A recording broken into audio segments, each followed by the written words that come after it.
All right, we are down to the NFL's Elite Eight as the second weekend of the NFL playoffs. The divisional round kicks off on Saturday. 4 games this weekend to discuss. We're going to preview them with the co-host of DraftKings GoJo show. That would be Mike Golic Jr. Mike, how's it going, man? Going pretty well. We got the divisional round. I know a lot of people debate what's the best weekend of the postseason. Is it Super Wild Card? Is it the championship games? I think the divisional round's kind of the sweet spot here, so I'm excited for this one. Yeah, the sweet spot right there in the middle of those playoff round of games. So, Mike, let's get into it. The first game of the weekend features the Jaguars visiting the Chiefs. Now, you know, Jacksonville, they're riding high off their win over the Chargers. So the question here is, do you give the Jags any shot at all at upsetting the Chiefs on the road? Absolutely. We saw last round the resilience of this team, certainly their quarterback Trevor Lawrence and the leaps he's made, but also the experience factor of Doug Peterson there as their head coach. A lot's been made of what he's been as an improvement just over Urban Meyer last year. But this is a guy with Super Bowl winning pedigree and someone who you saw the mettle of that show up in pivotal moments, decision-making spots, fourth down calls, gutsy plays last week in their upset win over the Chargers. So they absolutely have a chance. This Chiefs team has not been one that's blown out a lot of opponents this year. It's been much closer margins than we've been used to in the Mahomes and Reed era. I still think Kansas City is ultimately the team that moves on. They're my Super Bowl favorite overall right now, but Jacksonville's proven they're here to stay with the core that they've gotten building around right now in Duval. All right, there you go. And I'm also with you. Kansas City's still my Super Bowl favorite, so we're on the same page with that. Next up, we go to Giants versus Eagles for an NFC East showdown. How concerned should Philly fans be about the health of Jalen Hurts' throwing shoulder? And if he's not 100%, Mike, is this a winnable game for New York? I think New York's a year away from this being a truly winnable game. I think this Eagles roster, really similar in a lot of ways. They've just upgraded so much at so many of the key skill positions, especially on offense, that are going to make this difficult. But to your point about Jalen Hurts and his health, I think that's a factor not only in the pass game, but in the run game, where like the Giants and Daniel Jones, he is a huge part of both their designed rushing package and how they can affect defenses in that way, and also what he's able to do scrambling, how he's able to bend defenses in that way. The Giants, we know, have not been a defense that's really stopped a lot of people on the ground this year, giving up about 5 yards a carry, which doesn't bode well if this Philadelphia offensive line continues to get healthier. Lane Johnson, their right tackle, missed a lot of time at the end of the season with a core muscle injury. He carries no injury designation going into this game. And so I think if they are healthy up front, that even lessens the blow of a less than 100% Jalen Hurts. And I think Philadelphia keeps cruising on here, the 1 seed in the NFC. All right, you got Philadelphia moving on there. The Saturday games should be interesting in that doubleheader. We'll see how that all plays out. Now, Mike, let's look at the Sunday games. And we start with Bengals versus Bills. And I think what maybe hasn't been talked about enough that's looming over this game is what happened to Damar Hamlin the last time that these teams met.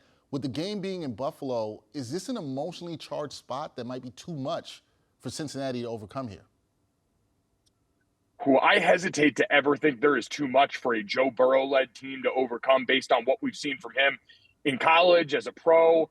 But you're talking about Damar Hamlin, who's now been back in the building for the Buffalo Bills this week, is likely, I'd imagine, going to be in some way a part of what we see coming out here in game day. It's impossible to predict what that's going to do for either team right now. We've seen this Buffalo Bills team in the last couple of weeks certainly dealing with turnover problems on offense and struggling mightily in the first round in the wild card against the Dolphins. And so I'm really unsure how that's going to affect both teams. What I can tell you and what I am concerned about on the field for Cincinnati Bengals is the fact that they're going to be without 3 of their starting offensive linemen in this game, as Alex Kappa, their right guard, and Jonah Williams, their left tackle, were both ruled out for this weekend. And so Joe Burrow is going to be in a situation very similar to what he was in last year's postseason, likely getting hit a lot by a Buffalo Bills defensive front that may not have Von Miller, but has a lot of guys who need to get right for them if they're going to go on the run that they want to. And they've got a golden opportunity to against this Bengals front this weekend. Yeah, we will see if Joe Burrow can have the same magic he had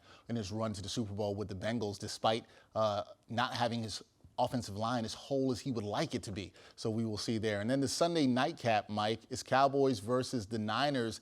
The stakes, they're getting higher for San Francisco rookie QB Brock Purdy. Could this be the spot against a good defense where Purdy looks like a rookie? Or do you think he has enough weapons to pull out another victory here? Purdy's a lot like the quarterbacks that I played with in college who would go out and maybe talk a little bit loud or puff out their chests at the bar because they knew a couple of the O-linemen were nearby. Because when you've got the weapons he has on offense, Deebo Samuel, Christian McCaffrey, Brandon Ayuk, George Kittle, and especially his offensive coordinator / head coach Kyle Shanahan, you can feel pretty comfortable and confident in the way that you conduct yourself, even against the defense that we saw in the wild card weekend against Tom Brady, the almighty Tom Brady and the Tampa Bay Buccaneers. Absolutely make life a living, you know what, for one of the greatest quarterbacks in NFL history. So I think Kyle Shanahan and this offense, the way that they move east and west, the way that they use motions and these big bodies like Juszczyk and George Kittle moving all over the field, switching McCaffrey and Deebo Samuel, I think it's the perfect antidote for a Cowboys defense that at their best wants to attack, get downhill, and turn Micah Parsons and the rest of those D linemen loose. So I think the 49ers right up there with Kansas City as the two best teams in the NFL right now. And I think it's going to take a really perfect Dak Prescott game if they want to stay in this, because Brock Purdy just has a bigger margin for error based on all the other weapons we mentioned without even getting to that number one San Francisco 49ers defense. Yeah, haven't even talked about the defense, and we'll see if Brock Purdy is able to pull it out against the Cowboys. So I take it, Mike, you still like the Niners and you like the Chiefs to play in the Super Bowl as your picks there, which is one I'd like to see. I'd love to see that one happen. There you have it. That is Mike Golic, co-host of the GoJo Show with DraftKings. Mike, thank you for the time and helping us break down your favorite round of the NFL playoffs. Thanks for having me. Really appreciate it. Enjoy the weekend. You too.